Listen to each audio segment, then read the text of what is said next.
2020. My God. This is like the year that almost killed the movies, it felt like, right? Jesus. Preparing my list, I thought I was going to have to do like a top 5 because I'm like, how many movies did I see and how many movies did I like? What would I put on this list? And it was a little difficult at first, but then I kept looking back and I'm like, oh yeah, I watched that. Oh yeah, I watched that. I enjoyed that. Oh my God, so it was good. I actually rounded up 10 movies that I thoroughly enjoyed. It was just weird because, some of them I saw in movie theaters, some of them I didn't. So it's just a very, very strange year. And I miss going to the movies. And yeah, so I'm sorry that I'm like a couple days late, but here's my top 10 list. Project Power, definitely not there.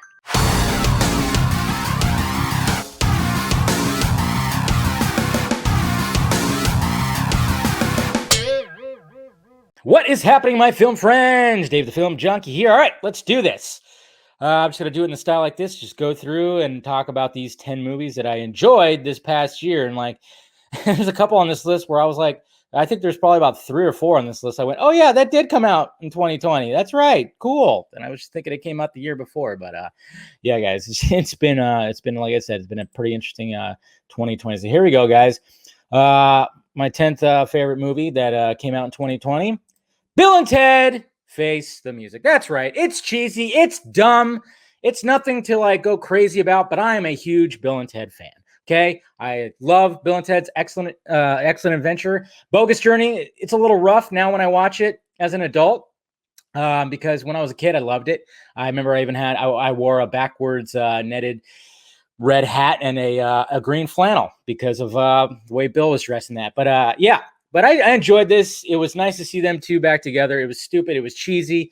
And it was just something that, being a Bill and Ted fan, I was like, yep, definitely going to put that on the list. And it's one of those movies where if it's on, I'm going to watch it. So there you go. Number 10, Bill and Ted Face the Music. All right. And then, of course, coming in at I forgot this movie came out in 2020. It was the very beginning of the year.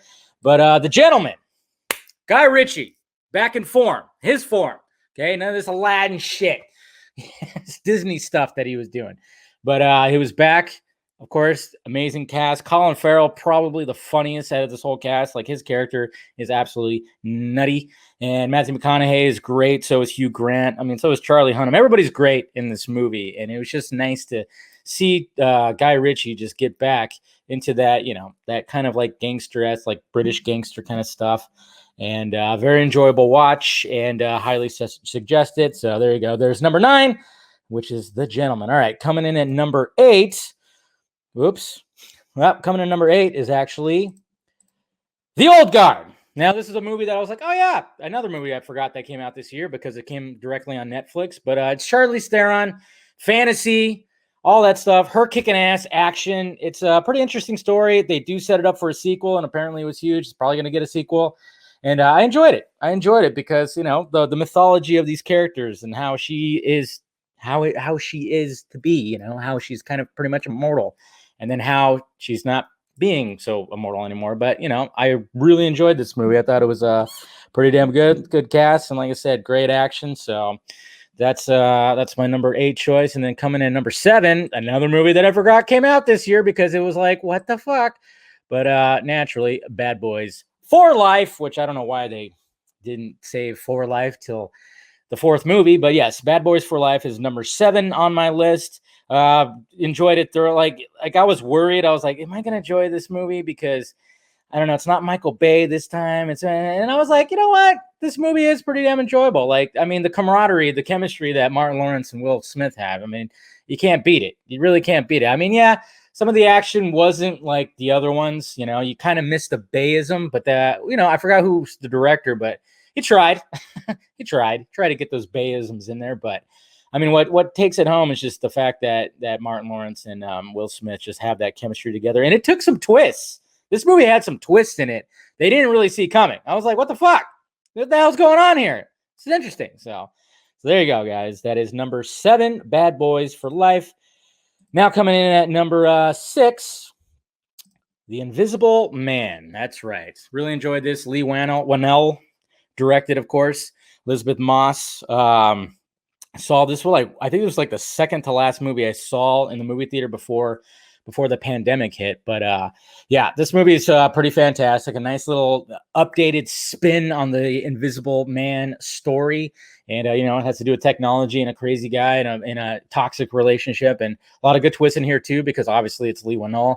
A lot of cool little stuff. When you look at the behind the scenes and how they pulled some of this stuff off, you dig it. It's good filmmaking because it was a very, very low budget, made a lot of money, considering what it was.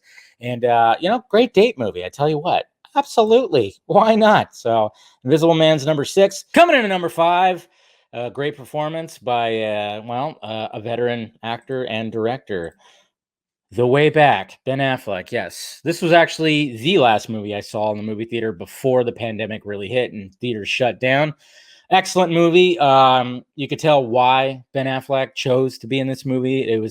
You could tell he was probably feeling a lot of what his character feels in this movie, struggling with alcoholism and everything, and then just trying to find, the way back. And he goes through the struggle. And it's interesting because this story, if you haven't seen it yet, it's like one of those, like, it starts off bad and then it's like it gets better, and then it's almost like I kind of reminiscent of like how The Wrestler was, where you're just like somebody who's just struggling, trying to get there, and then it just, by the end of this thing, do we feel like we've fully resolved it? And it's like, yeah, and partially you do, and partially you don't. So, but just excellent. It's one of Ben Affleck's best performances, so highly recommend it. So that is my number 5 choice. Number 4 is a movie that I just watched recently, which was on Disney Plus, and that is Soul. That's right, Soul. New Disney Pixar. It was on Disney Plus. You can watch it on there right now. If you guys saw my first reaction review, I enjoyed the hell out of this. It's Pixar. Great animation, always got a good message. I mean, it does.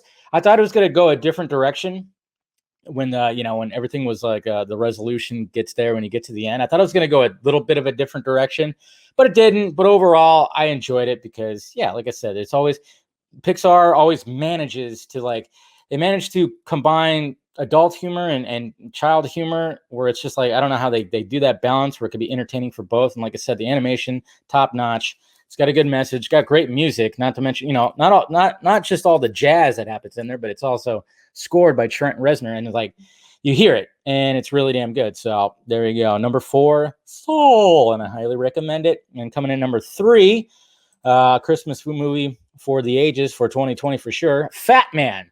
Now I had the directors on. I had the Nelms brothers on, and we talked Fat Man, which was it was a lot of fun talking to those guys and just kind of digging deep into their movie, because this movie is it's unique. It's a great spin on Santa Claus.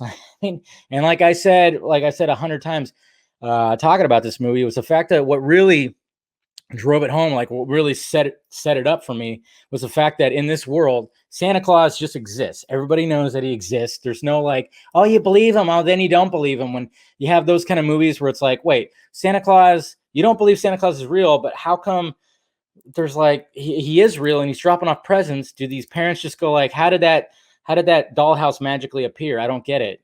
Did you get it? No. Oh, I don't get that. But anyways, that's besides the point. You got Walter Goggins as the skinny man, who's a assassin looking to kill him. And there's a great little final act where a little showdown at the end. Just an overall great movie. It's going to be in my rotation for Christmas movies for sure. So next year, when I start watching the Christmas movies around November after Thanksgiving, I'll definitely watch a Fat Man. Coming to number 2, the very last movie I saw in the movie theater, and that, of course, is Tenet.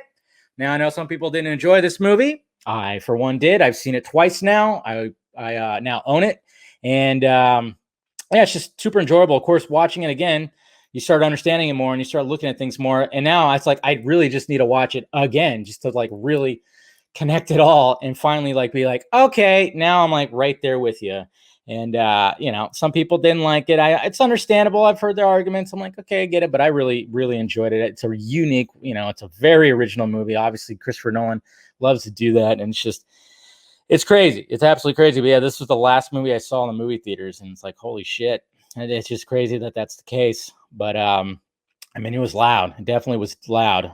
Christopher Nolan got heat for that, and he was just I don't give a shit. What? I like it loud. When you watch it at home, it's better. When it comes to the volume, it's definitely better. But it's just, John David Washington. I would say I maybe wish he was a little bit of a stronger lead, but I don't hate it. But I just felt like he just needed to have just a more of a presence. I don't know what it is, but second time I watched it didn't bother me as much. The first time it did, but then of course you have Robert Pattinson, who's a great co-star and very likable, and you almost want to spin off with his character because his character is pretty damn interesting. So there you go. And then coming in number one, guys, my favorite movie of 2020 is a technicality, okay? Because this movie technically came out in 2019 at the end, but it was limited release, so then they can get with award season, and that is 1917. That's right. 1917. I saw it in January. It felt like I saw it in January of 2019. I'm like, it's so confusing of like how everything is, but it's like, yeah, this movie, I saw this was like the first movie I think I saw of 2020. So it's kind of crazy, but yeah, 1917. When I walked out of the movie theater, I was like, wow, that movie was very impressive, obviously with the whole one shot thing. And man, I mean, when I watched it again too, it's just, and you see the behind the scenes, like the scene where he's running through that village and there's explosions going off and everything. When you realize they shot that during the day, but on the movie, it takes place at night. It's just absolutely insane what's going on with this film right here, and all the awards it won. Yeah, it's very well received. So yes, technicality right there, guys, is 1917. So there you go.